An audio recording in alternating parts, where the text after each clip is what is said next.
Picture this. It's Friday night, you just walk through the door, and you are absolutely buzzing. Yeah. Maybe you landed that massive promotion you've been grinding for. Maybe you closed a huge deal, or I don't know, you just smashed a personal best at the gym. That feeling. Whatever it is, you feel 10 feet tall, you're ready to pop the champagne, ready to share that high with the person you love the most. Of course. You tell them the news, and instead of a high five or a bear hug or even a simple, wow, that's amazing, you get silence. Or a distinct drop in the room temperature. Right. The air just gets sucked out of the room. Maybe he gets quiet. Maybe he says something like, must be nice, or, well, let's hope it lasts. Oof. Or, and this is the classic move, he picks a fight about the dishwasher 5 minutes before your celebratory dinner. It's the balloon pop. You're holding this bright, shiny balloon of success, and suddenly he's standing there with a pin. And it leaves you feeling so confused, doesn't it? You're standing there thinking, wait, I thought we were on the same team. Why does my win feel like his loss? That specific confusion is exactly what we are unpacking today. We are doing a deep dive into a dynamic that, I mean, it happens in so many relationships, but rarely gets a proper diagnosis. Right. We're distinguishing between a partner who is jealous of you and a partner who is competing with you. And I have to say, looking at the source material for this, this is not your standard magazine relationship advice. We are looking at a research series called Name It to Tame It by Coach Jacky for the Clarity Advantage. But what struck me is the unique mix of lenses she uses. We aren't just looking at, therapy concepts. She pulls in frameworks from Robert Greene, the author of the 48 Laws of Power. Which brings a very strategic, almost it's a Machiavellian lens to relationship dynamics. It treats power as a tangible currency. Exactly. And then we've got insights from Andrew Bustamante, a former CIA intelligence officer, alongside the more traditional relationship wisdom of Esther Perel. It's a strange mix. It's a very strange mix. The CIA, power politics, and couples therapy. So what is the mission here? Why do we need such heavy tactical sources for a relationship issue? The mission is to give you a precise vocabulary. Because he's insecure is just too broad. It doesn't tell you if the relationship is safe or if it's heading off a cliff. Okay. We need to help you distinguish between a partner who is afraid of losing you versus a partner who, needs to be above you. Because those are two very different engines driving the behavior. Okay, so let's pop the hood on that engine. Usually when a partner acts weird about our success, we just label it jealousy or insecurity and try to comfort them. Right, that's the default. But the sources argue there's a fundamental split here. How do we actually tell them apart? It comes down to the root fear. According to the source material, jealousy is rooted in what psychologists call attachment fear. Attachment fear. The internal narrative for the man is, I love her so much, she's so amazing, and now that she's successful, I'm afraid I'm going to lose her. It's fundamentally a fear of abandonment. So in that case, the success makes him feel like he's not good enough, and you might leave him for someone better. Precisely. It's about connection, but competition. That is rooted in status fear or an ego threat. The internal dialogue isn't, I'm afraid of losing you. It's, I need to be above you. I need to be above you. That is a much colder sentiment. That sounds less like love and more like a hierarchy. It is. And here is the aha moment from the research. A loving partner might feel jealousy. They might feel insecure, but they usually own it. Right. A competitive partner, however, will try to manage you so he doesn't have to feel that insecurity. He shrinks you to preserve his status. That concept of managing you is chilling. I mean, it implies an active strategy to keep you in your place. It is a strategy. The source material actually provides a spot it fast checklist. I want to run through these because sometimes this stuff is so subtle you miss it. Let's do it. First one, you win and he gets cold. Withdrawal is punishment. He denies you the warmth or celebration you expect, to teach you a lesson. Second, you glow, you look great, you're happy, and he criticizes. Finds a flaw. Third, you grow, you get smarter, more capable, and he controls. Because your growth changes the power dynamic. If you grow, you might outgrow his control. Fourth, you speak and he corrects. That little, well, actually, energy. That one. And the last one, you get attention and he punishes. If you see those consistently, the source argues that you are not looking at love struggling with insecurity. You are looking at an ego competing for dominance. Now, this isn't black and white. The research suggests there's a spectrum. Coach Jacky breaks this down from level 1, which is normal and fixable, all the way to level 5, which is dangerous. Right. I think it's crucial for us to walk through these. Let's start with level 1, normal and repairable. Right. This is the loving but insecure zone. So in this scenario, you get that big promotion. He might get a little quiet. He might need a bit more reassurance than usual. Okay. He might even say something like, I'm so proud of you, but honestly, I'm feeling a little intimidated and I don't know why. See, that sounds manageable because he's actually talking about it. But is it really okay for a partner to be intimidated? Shouldn't they just be happy? Well, ideally, yes, but we are all human. From a therapy lens, this is attachment insecurity. It's old wounds being poked. And maybe he's wondering, am I enough for her now? Man.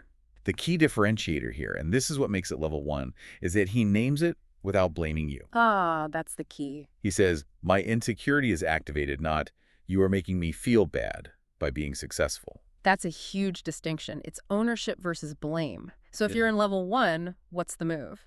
Do you downplay your success to make him feel better? Absolutely not. Never shrink. Right. The fix here is what the source calls a soft boundary. You reassure him once, you say, I love you, I'm not going anywhere. That's it. But you also say, talk to me, don't punish me. You don't shrink yourself. Yeah. You offer a hand to pull him up to your level. Okay, that feels healthy. But level 2 sounds like where things get slippery. This is called subtle competition. Yeah, this is the I support you but zone. This is where you see the dimming of the shine. You come home with a win, and he'll attribute it to external factors. Like, Wow, you got really lucky. Or, must be nice that your boss plays favorites. ugh, must be nice. It's so dismissive. It just strips you of your agency. It implies you didn't earn it. It does. It frames your hard work as luck. Another tactic here is moving the goalpost. Let's say you run a 5K, which is a big deal for you. And he says, Immediately he says, nice, when are you doing a marathon? so you never actually get to cross the finish line. The standard just jumped 10 feet higher. Why? Why do they do that? Because if you cross the finish line, you get that dopamine hit of success. If he moves the line, you stay in a state of striving. You stay less than. Wow. The psychological lens here is identity threat. He is measuring love through hierarchy. His internal script is a zero-sum game. If she is up, I am down. The source also mentions micro-corrections in public here. I feel like everyone has seen this. You're telling a story, everyone is laughing, and he jumps in. Actually, it was a Tuesday, not a Wednesday. It just stops the momentum. It breaks your flow. But isn't that just being a stickler for details? I mean, couldn't it be innocent? Context matters. If he's doing it while you are commanding the room's attention, it's a power move. It reminds everyone and you that he holds the knowledge, he holds the facts. It punctures your charisma. Exactly. So how do you handle level 2? Because if you blow up at him over a Tuesday versus Wednesday thing, you look like the crazy one. That's the trap. Mm-hmm. This is where we bring in the Esther Perel lens. The advice is to name the pattern, not just the isolated incident. The pattern. If you shame him, he'll get defensive. You say, hey, when I share good news and you minimize it, or when you correct me in public, I feel like we aren't teammates. I feel alone. I like that teammates language. It assumes good intent. Even if the behavior is bad, it gives them a chance to step up. And you have to be specific. Don't just say, be nicer. Give him the script. When I succeed, I need a congratulations, a hug, and, no jokes about my boss. Okay, so level 2 is annoying, but workable if he's willing to listen. But level 3, this is where the tone of the research really shifts. This is control disguised as care. This is where we leave annoying boyfriend territory and enter intelligence operation territory. This is where we start seeing phrases like, I just don't trust those people. All right. I trust you, babe. I just don't trust men. Or, I'm worried about your safety. But notice, the solution to his worry is always you staying smaller. You staying home. You not wearing that dress. You not going to that networking event. And this is where we get the Andrew Bustamante lens, the CIA perspective. Why are we applying spycraft to relationships here? It seems so extreme. It seems extreme until you understand the goal. Yeah. At this level, the partner is treating the woman's independence as a risk factor. A risk factor. In the intelligence world, if you want to control an outcome, you have to eliminate variables. Your freedom, your new friends, your success, those are variables. They create uncertainty. So he starts gathering data. Checking the phone. Checking location. Asking 20 questions about who was at happy hour. Exactly. He isn't asking because he cares about your day. He is monitoring to reduce his own uncertainty. He's testing boundaries to see how much access he has. That's terrifying when you frame it that way. So how do you deal with a partner who is acting like a handler? You have to be incredibly clear.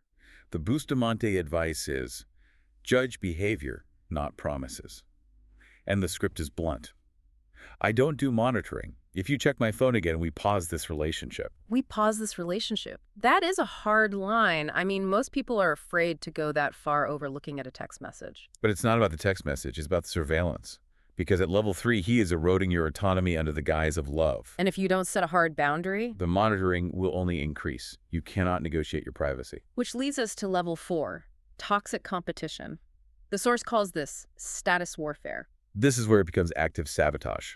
The source uses the Robert Greene 48 Laws of Power lens here. And for those who haven't read Greene, his work is all about, the accumulation of power and crushing rivals. So if a partner is using those tactics, you're the rival. Exactly. This is when he creates chaos right before your big moment. You have a huge interview in the morning. He starts a fight at 2 a.m. so you don't sleep. That's so calculated. It's hard to believe someone who supposedly loves you would do that. It is calculated. Yeah. It also involves negging insults disguised as compliments to lower your self-esteem, or isolation, telling you your friends don't actually like you, that they're jealous, to cut off your support system. The source mentions intermittent reward here, too. Can you explain that concept? It sounds technical, but I know it's a huge part of why people stay. It's a powerful psychological manipulation tool, similar to how a slot machine works. If a machine never paid out, you'd stop playing. Sure. If it always paid out, it'd be boring. But if it pays out randomly, you get addicted. In a relationship, he treats you poorly, and then suddenly he's wonderful. He's the man you fell in love with. So you think, oh, he's back. If I just behave correctly, if I just try harder, I can keep him this way. Exactly. It keeps you chasing that approval. It's a control tactic to keep you off balance. You're constantly working to get the good version of him back, which distracts you from the fact that the bad version is the reality. So what is the fix for level 4? Can you talk your way out of this with the teammate's speech? No. And that is the most important takeaway from the Robert Greene section. You cannot debate your way out of a power game using logic or emotion. You're playing different games. You're playing chess. He is playing burn the board. You have to exit the arena. Exit the arena, meaning break up. Meaning disengage from the power struggle. Don't explain yourself. Don't defend your worth. You need to increase your leverage. Financial independence, documenting patterns, reconnecting with the friends he tried to cut you off from. You don't argue, you plan. You plan.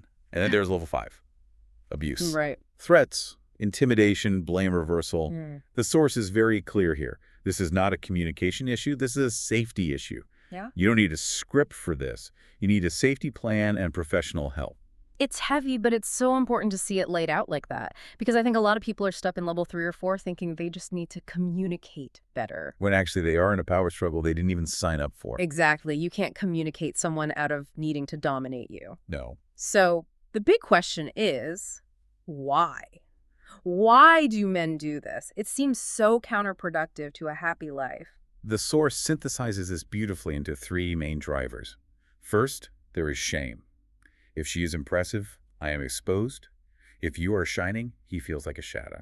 So your light casts a shadow on him? Right. Then there are the masculinity scripts, and we have to talk about this. Many men are still operating on the outdated software that says partnership equals leadership and leadership equals dominance. The old school. The equation is man equals provider equals superior. If you are competent, if you are earning more, if you're more visible, you break that equation. You break his reality. And finally, uncertainty. As we mentioned with the Bustamante lens, freedom equals variables. Some people simply cannot self-regulate when faced with the uncertainty of a partner who has a life outside of them. So for the listener who is sitting there thinking, oh God, I recognize level 2, or I'm seeing flashes of level 3, can it be fixed? Is there hope? It is fixable, but the source lists 3 non-negotiable requirements, and I want to stress, all 3 must be present. Okay, what are they? 1, he admits it without blaming you. No, I wouldn't be jealous if you didn't wear that. He has to own the insecurity as his own issue. Okay, ownership. Got it. 2, he shows behavior change. Not just tears, not just, I'm so sorry, I'm a mess, not just speeches. Actual sustained change in how he acts. And 3. He can tolerate you being visible and powerful without punishing you. That's the litmus test right there. Can he watch you fly without trying to clip your wings? If he denies it, flips it on you, or punishes you for setting boundaries, the source is clear. It's not fixable. I want to leave our listeners with some of the specific scripts from the source, because sometimes in the heat of the moment, your brain freezes. For sure. We mentioned the Perel script for the milder stuff. I want us to be teammates. When you minimize me, it damages my trust. That's great for the subtle stuff. It invites collaboration. Then there's the therapy boundary, which I love. I will not shrink to manage someone else's insecurity. That's a mantra. I mean, write that on your mirror. That is a reminder to yourself as much as it is a statement to him. And for the tougher moments, the Robert Greene power move. This one gave me goosebumps. I'm not debating my worth. If you can't celebrate me, you don't get access to me. That one is incredibly powerful. You don't get access to me. It reclaims the power instantly. It reminds him that your presence is a privilege, not a right. I love that. It flips the script entirely, and really, that's the core message of this entire deep dive. It is. The source ends with this beautiful empowerment message. You are not too much. I think so many women internalize that narrative. I'm too loud, I'm too ambitious. I'm too successful. Right. No, you are just finally in rooms that reveal who can actually stand beside you. That's a powerful reframing. You aren't too much, he just doesn't have the capacity. A man who loves you will feel insecurity, because he's human, but he will choose your joy over his fear.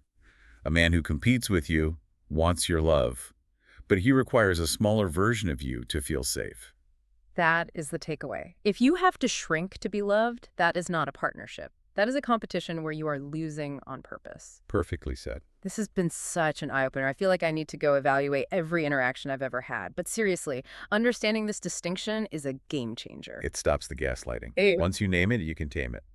Well, we hope this gives you the tools to name it in your own life. Thank you so much for hanging out with us on this deep dive. It's been a pleasure. We'll leave you with one final thought to mull over. If your relationship requires you to be small to be safe, are you with a partner or are you living with a competitor? Something to think about. We'll see you next time.